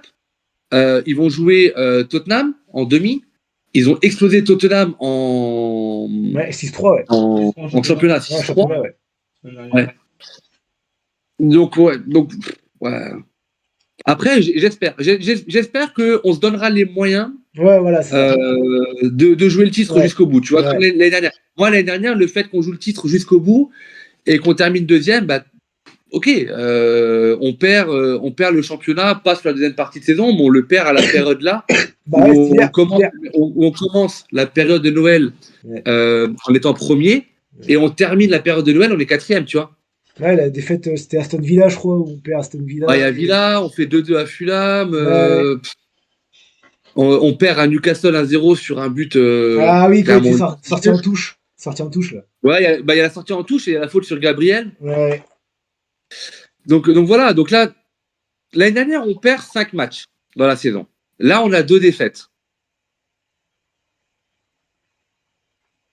Donc potentiellement, tu te dis que si on perd moins de 3 fois en PL, pas une meilleure saison. Il faudrait voir le nombre de matchs nuls, mais potentiellement, on peut encore faire une meilleure saison. Après 2024, et c'est là où je suis des fois un peu en colère, c'est que tu regardes le niveau des stats en 2024, donc la fin de saison 2023-2024 et le début de saison 2024-2025, on n'a jamais marqué autant de buts. On a dépassé les invincibles, on a dépassé. En fait, on est une équipe de record sur le nombre de clean sheets l'année dernière, Ouais. mais pour autant, je n'ai pas l'impression qu'on prend un step up au niveau du jeu. Voilà. Ouais. Et si on veut être champion, il faudra faire un step up, un grand step up au niveau de la qualité de jeu proposée et espérer des faux pas de Liverpool. Déjà, il faudra battre Liverpool, qui sera concurrent direct, et il faudra les battre parce que si tu fais match nul, finalement, tu gardes l'écart. Si tu perds, en l'état actuel des choses, ça peut faire un plus 12. Donc, c'est pas ouf. Ouais. Voilà. Mais j'y crois encore et j'y croirai tant que mathématiquement c'est possible. J'y croirai. Alors maintenant, si à 5 journées de la fin, on a 15 points de retard, 14 points de retard, je n'aurai pas le même discours. Mais je disais dans le dernier débrief qu'on a fait avec Arsenal French Club, là, c'était quand? On a joué mercredi? Non, attends, on a joué le 27. Jeudi. On a joué jeudi, ouais. On a joué jeudi. Le mois de janvier, il va être crucial. Parce que tu joues Aston Villa, tu joues en Ligue des Champions, tu joues la demi-finale de la Cup face à Newcastle, tu joues Manchester au 3e tour de l'autre coupe. On joue Tottenham, on joue Villa. Il y a quand même du gros, tu vois. Et on peut pas se planter. Mais si tu fais un bon mois de janvier, tu pourras pas le planter en février. En fait, tu vois, tu ne fais que retarder les Bah oui, chances. c'est ça. Ouais. Tu vois. Ouais. Et au final, si on loupe le titre, on pourra s'en prendre qu'à nous-mêmes parce que quand tu vois que je crois que c'est entre la trêve internationale du mois d'octobre, entre la trêve d'octobre et la trêve internationale de novembre, je crois qu'on prend 2 points sur 12. C'était quand la blessure d'Odegaard, entre la blessure d'Odegaard. Ouais. Donc, pendant que Liverpool fait peut-être du 10 sur 12, tu vois. Ouais, bah ouais. Et c'est les points perdus là qui sont rageants et qui te permettent pas d'être encore au coude à coude en décembre et en janvier. Mais j'y crois, voilà. Ouais. Pour l'instant, j'y crois. Très bien. Et toi? Je sais pas, j'essaye d'être optimiste, mais en De fait, toute façon, tu es comme moi, il faut être optimiste, sinon tu rates plus les matchs, sinon tu y crois plus, etc. ouais. Mais on sait que ça va être compliqué. Ouais, bah, enfin, je vais un peu redire les mots que t'as dit, mais moi, c'est vraiment quand je vois les performances de Liverpool. Enfin, je vois pas une équipe qui est sur le point de craquer, quoi. Genre, je vois vraiment une équipe qui est en train de rouler sur tout le monde. Et genre, tu Ouais. sens que physiquement, ils sont en pleine forme. Et même, ils ont quand même du banc derrière. T'as Gakpo qui fait une plutôt bonne saison. Moi, je trouvais que je trouvais que l'année dernière, je le trouvais pas incroyable, mais je trouve là, avec Arne Slot, je trouve il est vraiment en pleine forme. Enfin, moi je le trouve bon en tout cas. Après, même derrière, bah, t'as Chiesa qui, on sait pas encore, mais qui peut rentrer dans cette dynamique. Je trouve Là, je vois pas aussi. ouais, t'as Rota. En fait, je trouve ouais, t'as plein de Mm. possibilités. Et je trouve ils sont pas du tout essoufflés. Au contraire, ils continuent. Et c'est ça qui me fait peur en fait.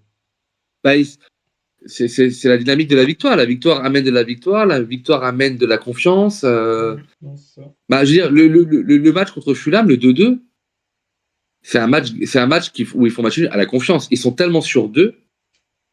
En fait, ils me rappellent un peu le Liverpool de club quand ils font champion, tu vois. Mhm. Ils avaient de telles certitudes dans leur jeu que même menés, on y va et puis même à 10 contre 11, on va renverser la tendance. Après, est-ce qu'ils sont capables de tenir comme ça toute une saison? Moi, je me dis que si tu es joueur de foot, que tu peux aller gagner une PL dans un championnat où le niveau il est tellement relevé, en fait, t'as pas envie de te relâcher, quoi, tu vois. C'est ça. Ouais. Après, ça va dépendre des blessures. Nous, on a été trop touchés par les blessures, je trouve. Ouais. Eux ont été pour le moment, et même City, hein, ils ont Rodri qui se pète, Ballon d'Or qui se pète et qui leur fait énormément de mal. Diaz, De Bruyne qui était blessé. Diaz. Ils ont aussi enchaîné les blessures. Eux, par contre, je pense qu'ils vont recruter, très clairement. Mais Liverpool a été pour le moment assez épargné par ça. Ouais, c'est Donc, tranquille. Ouais, carrément. après, je leur souhaite pas d'avoir des blessés, mais s'ils devaient avoir des blessés sur des joueurs cadres, Van Dijk ou des choses comme ça, je pense que ça peut être. Ou Salah. Demain, Salah, il se pète pendant 3 mois. C'est pas. Offensivement, c'est pas la même histoire. Hein. Ouais, c'est sûr. Et comme la Konaté est blessé, et pareil, c'est aussi derrière, c'est bon. C'est ça, t'as Konsa qui fait. Même Keller qui faisait l'intérim de Alisson. Et Keller, moi j'ai trouvé genre vraiment très très fort. C'était plus que l'intérim qu'il a fait en Ouais, finale. Hein. Ouais. ouais, moi j'ai vraiment trouvé impressionnant. Là, tu vois, c'est comme Chelsea. Si Palmer, il se pète, il reste plus grand chose en Bah non, offensif. Hein. non, c'est clair. T'as Neto qui est sur le Après, banc tu d'Ivoire. pourras Ouais, mettre, ouais, et après, tu Neto, pourras t'as mettre aussi supporter Sancho qui Arsenal, revient si tu un veux. petit peu là quand même. Ouais, c'est un peu calme. Pardon? T'as quand même Sancho aussi qui revient aussi un petit peu là, qui est pas trop mal en ce moment. Je sais pas, j'évite de regarder trop les matchs de Chelsea comme Tottenham. Tu vois. Comme ouais, Jackson, ça dépend des matchs aussi. Bah, Jackson, c'est vrai que cette saison, je trouve il est quand même plus en forme que l'année Ouais, dernière. que l'année dernière. Ouais. Régulier. C'est-à-dire qu'il peut être bon sur un match et peser ou marquer un but. Mais Palmer, je veux dire, c'est quand même votre Ouais, Palmer atout sur tous les numéro matchs. Ouais. À part Ouais. le week-end dernier contre Everton où c'était très moyen. Et sinon, ouais, bah là, on a vu déjà contre Fulham, là, le but qu'il met, enfin, il enrhume tout le Bah, tu monde. vois, le but qu'il met, il frappe pas. Le mec, en fait, Ouais, c'est plat du pied, c'est placé, bah, ça c'est va au ça. fond. Et c'est là que tu vois qu'il est intelligent. Et il y a 9 attaquants sur 10 qui vont essayer de frapper le plus fort possible, tu vois. Ouais, Donc, vous avez quand même, ça m'embête de le dire, mais vous avez quand même une belle pépite là-bas. Hein. ouais, bah, c'est clair. On l'a bien chopé à City. Au départ, on Du sait pas ce côté que de ça Stamford donnait. Bridge. Ça vaut pas les joueurs d'Arsenal, mais ils vont être pas mal. C'est vrai que Palmer, c'est vrai que bah, chose pour confirmer, je t'avais dit, Mm. moi quand j'ai vu Palmer arriver à Chelsea, genre moi je le suivais déjà depuis City, et ça, moi je trouvais que vraiment Chelsea ils avaient fait une superbe affaire. Genre, vraiment, moi Mm. ouais, je veux dire, j'avais dit dès Ouais, le début, je t'avais dit, c'est vrai. moi Palmer à Chelsea, il va exploser. Mm. C'est vrai que sur ce coup-là, j'avais vu arriver le Palmer. Ouais. C'est que, je sais pas, je le voyais déjà quelques fois à City sur des entrées, sur des matchs comme ça. Ouais, mais c'est C'est un un beau très bon joueur. profil. Alors après, quand tu es Chelsea et que tu achètes 60 joueurs par mercato, il y a bien un moment donné où tu vas faire un bon choix, tu vois. Bah ouais. Parce que là, le coach, il a déjà choisi son 11 de départ, là, maintenant. C'est pour ça que c'est pratiquement le même 11 tous les week-ends. Il a réussi à trouver ses joueurs. Après, à Chelsea, il y a quand même des anomalies. Tu vois, par exemple, l'année dernière, moi, je les ai vus jouer j'étais à Birmingham pour voir le replay de la Cup entre Aston Villa et Chelsea, où Chelsea gagne 3-1, je crois. Ah ouais, ça, c'est Ils avaient une défense centrale 100% française qui était exceptionnelle. Ah ouais. Ben, le match que j'ai vu, t'avais deux machines. T'es Mais plus vraiment sûr. deux machines. Ouais, Genre, Disasi tu vois, Badiachil. des Gusto. tu te dis, en fait, tu peux faire ce que tu veux, t'arrives pas à les contourner, t'arrives pas à les passer. Tu vois, un peu genre Gabriel Saliba, tu vois. Ouais. Mm. Et quand tu vois la saison qu'ils font, tellement dégueulasse. En fait, l'irrégularité de Chelsea, elle était assez affolante, quoi. Et là, cette année, je pense qu'avec le nouveau coach, il a mis des choses en place. Ouais, c'est Il a ça. fait le tri dans ses joueurs. Il a dit qui voulait pas. Il en a mis sur Sur le banc, en dehors. en équipe C, ouais. Et il y en a qui sont transformés en jardiniers. Mais voilà, il a le mérite de trouver. Il a le mérite de trouver son, on va dire son groupe et de proposer autre chose. Mais Liverpool reste pour le moment en termes de jeu reste au-dessus. Ouais, c'est vrai. Ah, ouais, c'est vrai que Liverpool, Dans Liverpool, ouais, c'est ça, très fort. cette saison, ouais, c'est impressionnant.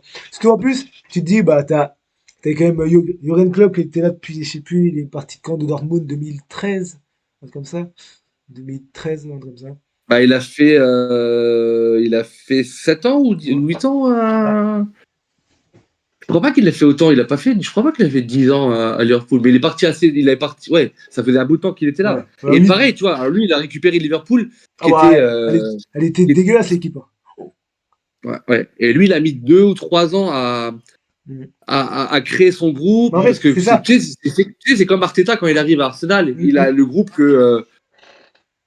il a le groupe héritage fin Wenger et Unai Unai Emery. Emery. Donc après, il fait ce qu'il peut et après, créer ton groupe, avoir les joueurs que tu veux, en tout cas les profils que tu veux pour mettre en place, ça met du temps. Je veux dire, tu peux avoir, je sais pas, demain tu prends, allez, je vais citer Pep Guardiola si les gens considèrent que c'est le meilleur entraîneur à aujourd'hui, ou Ancelotti du Real. Tu mets Ancelotti allez, je vais me fracasser tout seul, ou FC Metz. Metz ne gagne pas la Ligue des Champions avec les joueurs qu'ils ont, tu vois. Ah, bah, non, Ouais. c'est sûr. Donc, tu prends Zidane quand il fait le triplé avec Madrid. Tu prends Zidane, tu le mets dans un autre club où il n'a pas les joueurs qu'il avait à Madrid. Il fait pas la même chose. Mhm. Donc, il faut avoir un groupe. Encore une fois, on a l'effectif le plus petit en termes de joueurs et de profondeur de banc de Première Ligue. Chelsea a forcément le plus grand et c'est toujours beaucoup plus facile de trouver dans un effectif où il faut que tu te déplaces à 4 bus pour transporter tes joueurs quand tu pars en mise au vert, alors que nous, limite, 2 minivans, ça suffit, tu vois. Ouais. Alors, je charrie Chelsea, mais ça va. Je charrie gentiment. Si tu m'avais ramené un supporter de Tottenham, ça aurait été différent. Ouais. Mais on verra bien, ouais. On verra bien. Janvier va nous dire. Après, ça va jouer à la fin. Ça va jouer sur les Hein? ça va se jouer sur les dernières journées. Enfin, je Mais faut pense. se. Alors, oui ou non? Parce qu'en fait, il faut te donner la chance de pouvoir aller jouer comme l'année dernière. On s'est donné les moyens d'aller jouer le titre sur la dernière journée face à City, tu vois. Mais si demain, vous comme nous, on s'écroule, on repère des points ou on fait de la merde, On sait très et bien que que Liverpool va en prendre derrière. de toute Ils vont façon, sauter sur à chaque l'occasion. fois que tu vas faire nul, à chaque fois que tu vas faire nul et que Liverpool va gagner, ils vont reprendre 2 points sur toi. Ouais, c'est Ouais. ça. Ils en ont déjà potentiellement 9 d'avance. À un moment donné, à quel moment tu dis stop, tu vois. Ouais. Donc en fait, t'es quasiment. Et là, on enchaîne avec 2 déplacements qui sont pas les plus simples en PL. Alors, c'est pas les meilleures équipes du championnat, Brentford, mais d'aller Brighton. jouer à Brentford et d'aller Brighton. jouer à Brighton, Ouais. c'est quand même 2 déplacements qui sont assez compliqués. Bah, surtout Ouais. Brentford qui est la meilleure équipe à domicile cette saison. Domicile, ouais, cette saison. Mais pour autant, t'as pas le choix que de gagner, tu vois. Ah bah oui, c'est inévitable.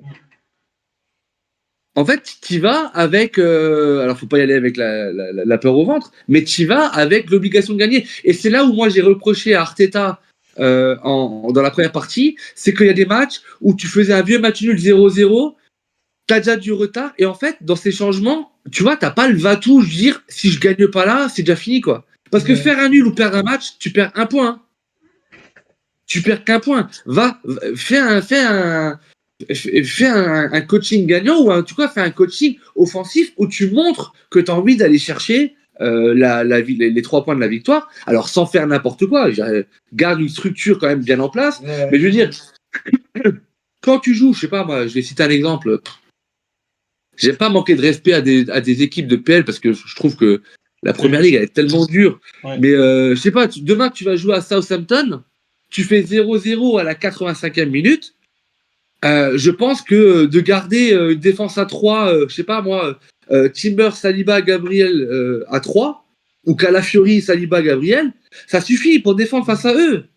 Ouais. Puisque de toute façon, ils jouent en bloc bas, ils mettent le bus devant le but. Tu vois ce que je veux dire? Ouais, carrément. Ouais, c'est vrai. Et j'irais même plus loin, si à la 90e, tu as toujours 0-0 et que tu as un corner, mais Raya monte. Mm. Moi, aujourd'hui, c'est ce que j'aime. Ouais. Je veux dire, tu passeras un message de dire, voilà, moi, le tout pour la gagne, tu vois. Te contenter de match nul comme on a pu le faire sur certains matchs, moi, ça me fait chier. Vraiment, ça me fait chier. En tant que supporter d'Arsenal, mais même en tant que passionné de football au sens large, tu proposes rien, t'as pas la réaction. Et les seules réactions que l'on ait eues en première ligue, c'est quand on a été malmené ou mené, tu vois. Mais c'est vrai que Vraiment, quand on était dans un temps très très faible, là, on a eu une réaction où on s'est dit, waouh, putain, c'est chaud, faut remettre un coup d'accélérateur. Mais sinon, t'as pas. Je sais pas, moi, cette année, il me manque quelque chose. Et j'espère qu'on va le retrouver. Mais si on regarde bien, la première partie de l'année dernière, elle était pas ouf, hein, en termes de qualité de jeu. On avait 4 points en plus au niveau du classement, au niveau comptable, mais en termes de qualité de jeu, c'était pas ouf. C'est qu'en deuxième partie, on a commencé à péter des 5-1, des 5-0, des 6-1 en déplacement, à mettre 3 buts en moyenne à l'Emirates. C'était vraiment que sur la deuxième partie de. Donc j'espère que Arteta va trouver la nouvelle idée, puisqu'on peut pas partir en stage à Dubaï. Donc j'espère qu'il va trouver, je sais pas, faire une bouffe de Noël chez lui, ou je sais pas, ou un paintball, ou un escape game avec les mecs, mais qui trouve le petit truc de cohésion où finalement tout le monde repart, j'allais dire, le fusil chargé, et puis et avec l'envie de gagner tous les matchs, quoi. Ouais, carrément. C'est vrai que j'entendais souvent un peu, genre des gens qui reprochaient à Arteta cette notion de contrôle permanent sur le match quand t'as 1-1, de pas vouloir de dire ah bah il y a 1-1, hop, on bouge plus, on reste comme ça, on cherche pas plus, on cherche pas moins, on reste comme ça, on contrôle la situation et de pas dire ah bah vas-y, je sors un tel pour faire rentrer un autre attaquant, un deuxième neuf, hein, j'en sais rien, pour essayer d'aller chercher cette victoire.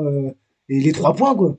Parce que, bah, comme tu disais, c'est vrai que du coup, bah, je reprends un peu ce que tu as dit, mais t'as match nul, t'as 1 point, t'as une défaite, t'as 0 point. 1 point, c'est sûr, ça peut faire la différence, mais 3 points, bah, ça fait encore plus la différence. Ouais, et puis des fois, c'est pas. Tu sais, quand tu cherches à faire la différence, la solution n'est pas forcément toujours de rajouter un attaquant pour rajouter un attaquant, parce qu'à un moment donné, mais ça peut être de faire rentrer un milieu offensif. Oui, Je prends voilà. l'exemple. Ouais, il y a 2 exemples. Quand on perd à Bournemouth 2-0 et qui fait rentrer Nwaneri à la 85e. Genre, petit, t'as 17 ans, on est mené 2-0, t'as 5 minutes pour renverser le match. Foutage de gueule, tu vois. Pour moi, foutage de gueule. Soit tu le fais avant, soit laisse-le sur le banc complètement. Il y a ça. Et le deuxième exemple, c'est le match en Ligue des Champions de l'Inter, qu'on est allé voir avec l'équipe du podcast. On était à Milan. Ah ouais. Ce match-là, mec, tu peux jouer 3 jours. Hein. Ouais. Tu peux jouer 3 jours, tu marques pas. Ouais, Tu j'ai marques vu. pas. Parce que on avait fait un système où il avait rentré des offensifs, des latéraux qui devaient ramener des centres. Mais mec, tes centres, ils étaient éclatés. Alors là, pour le coup, c'est pas de la faute d'Arteta, parce que c'est pas lui qui centre, mais les centres n'arrivaient pas. On prenait pas la défense de l'Inter à la tout prix de la tête. Propose autre chose, je sais pas, rajoute des milieux offensifs, quitte à avoir une ligne d'attaque. On a 3 attaquants, on passe à 2 attaquants, mais avec des offensifs, et va mettre le feu sur les côtés dans l'axe, tu sais, pour qu'à un moment donné, les gens savent pas. Là, on était tellement stéréotypés, Bah, c'est ça ça, allait on à revient gauche. à un jeu stéréotypé, en fait. Parce que moi, pareil, j'avais vu, genre sur le match-là face à l'Inter, j'ai vu une stat, genre c'était, je crois, Arsenal avait fait genre 46 centres. 46 centres pour 0 but. Et vraiment, mais on se faisait manger dans les duels, bah, parce que quand tu vois les tontons, les Acerbi et les machins comme ça, mec, bah, Avert, il est bon de la tête, mais bon, tu vois qu'il était un peu esselé, quoi. Et donc, et pourtant, tu tentes quand même, tu refais la même chose. 46 centres, mais c'était énorme.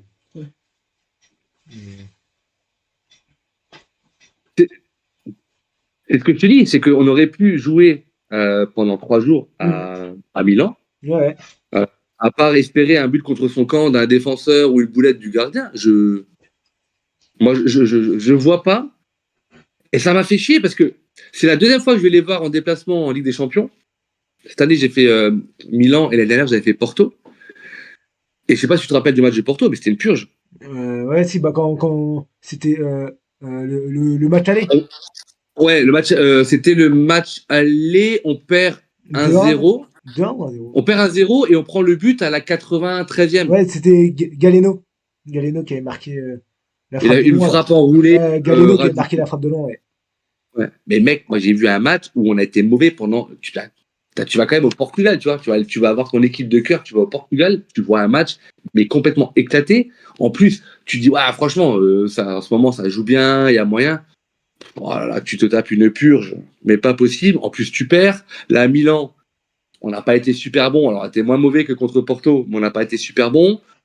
Tu perds. Oh là là.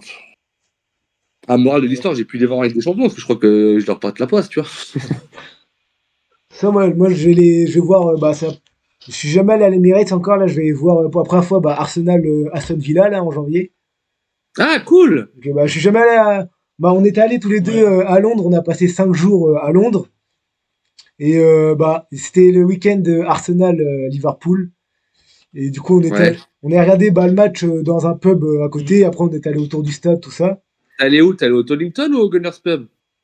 Je crois que c'était Gunners Pub, je crois. Il me semble, moi, je crois que c'est Ouais. ça, ouais. Et bah, La c'était. devanture toute noire avec les canons Je sais plus, mais. Ouais, je crois que stylés un peu anciens. Ouais, mais c'est les deux bars les plus. Il y a les deux, il y a le Tollington et le Gunners Pub. Ouais, c'est les deux bars les plus connus, on va dire, dans le quartier Ouais. d'Arsenal, quoi. Et bah. Et du coup, ouais, bah, j'espère que bah, on va avoir une victoire quand même, ou au moins du beau jeu, quoi. Après, je pense Mais Aston du coup, Villa. t'as eu comment tes places? Bah, en fait, c'était pour mon anniversaire un cadeau de. En fait, j'ai un cousin qui est fan d'Arsenal aussi, et du coup, on va ensemble voir. D'accord. Mais tu sais pas s'il est Red Member, qu'il a eu dans le ballot ou s'il a. Non, non, il est pas Red Member, non, c'est. Il est pas Red Member. Donc il a racheté des tickets à quelqu'un Ouais, en ouais. revente, quoi. Ouais, il a pris un revendre. Et toi, c'est ton premier match à l'Emirates alors? Ouais, ouais. Ah, tu vas kiffer. Bah, Tu vas grave kiffer. j'espère voir un beau match. Ouais. Et vous avez fait la visite du stade quand vous y étiez là Ouais, ouais. Bon, on a fait quasiment tous les On a stades de fait, Londres. on a fait 5 stades. On a fait Arsenal, on avait fait Tottenham, on avait fait Chelsea, Fulham et West Ham. Bah, West Ham, c'est le stade olympique, c'est sympa à voir Ouais, quand même. Ouais. Chelsea, c'est le plus ancien. Ah non, Fulham, c'est le plus ancien, Ouais. Craven Cottage. Ouais. ouais, ouais. Pochettino, c'est Euh, pas très grand, Non, Chelsea, c'était mais bon. bon. Bah, après, toi, Ouais, c'est ton voilà. club, donc Ouais, c'est mon normal. club. Après, je pense que alors, s'il y a des fans d'Arsenal qui vont peut-être m'en vouloir, mais j'en discutais avec une Française qui a été expatriée à Londres et qui fait un blog et qui a commencé à faire la visite des stades. Elle en a fait trois. Elle a fait Palace,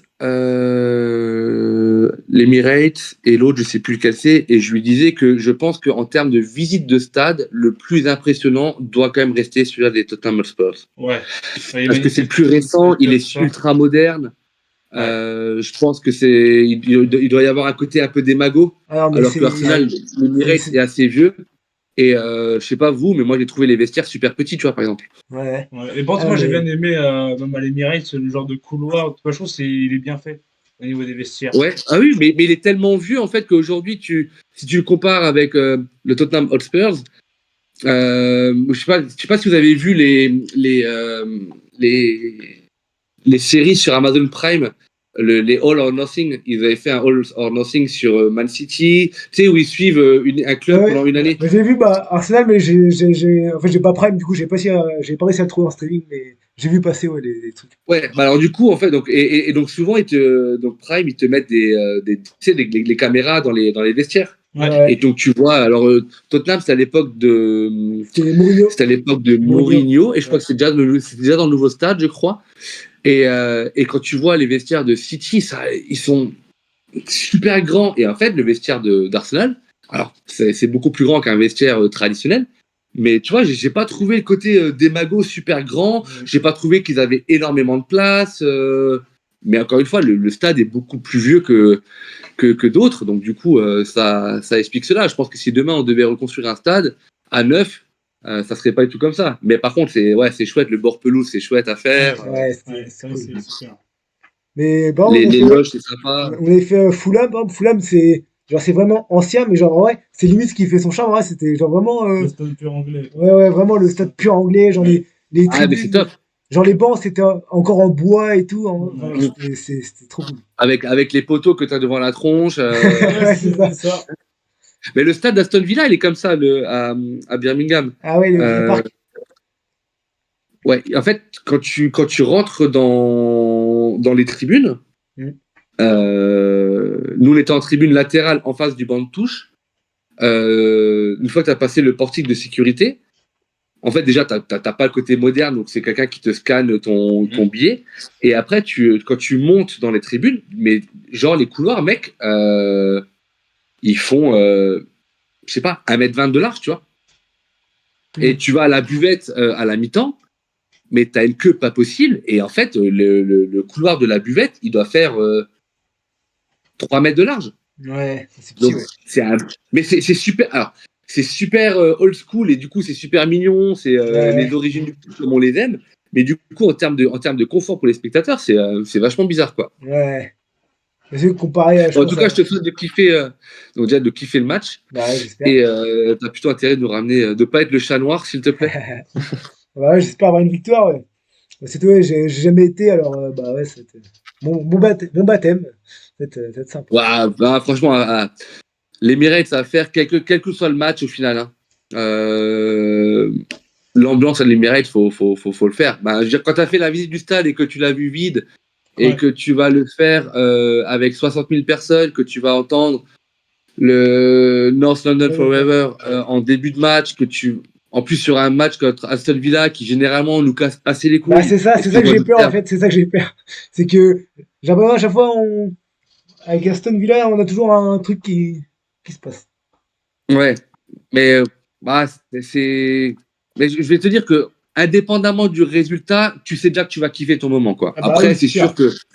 sûr que de voir un match avec un scénario ouf où tu as les 3 points à la fin, tu vas forcément plus kiffer que si à la fin du match on prend 0 point. Mais dans tous les cas, tu vas kiffer l'instant, c'est clair. Ouais, c'est sûr.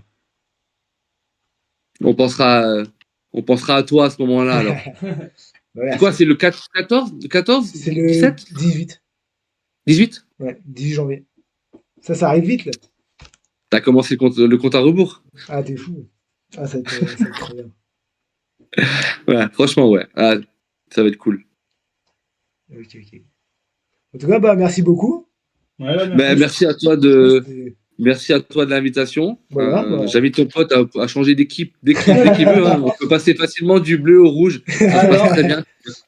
non, ouais, Ah, moi, je suis bien chez les Blues. c'était vraiment grave sympa, ouais, bah, merci beaucoup. C'était cool. Ben alors, c'était un réel plaisir. T'hésites pas si un jour tu as besoin de nouveau de faire un podcast là-dessus ou une émission là-dessus sur Arsenal ou sur quoi que ce soit. Et si un jour tu veux venir participer à un podcast AFC, tu me fais signe. Ouais, Ce sera bah, carrément. avec un grand plaisir. Et continue à nous écouter. C'est Ouais, cool. ça marche. Bah, merci beaucoup. Merci. Bonne journée, les gars! Ouais, salut.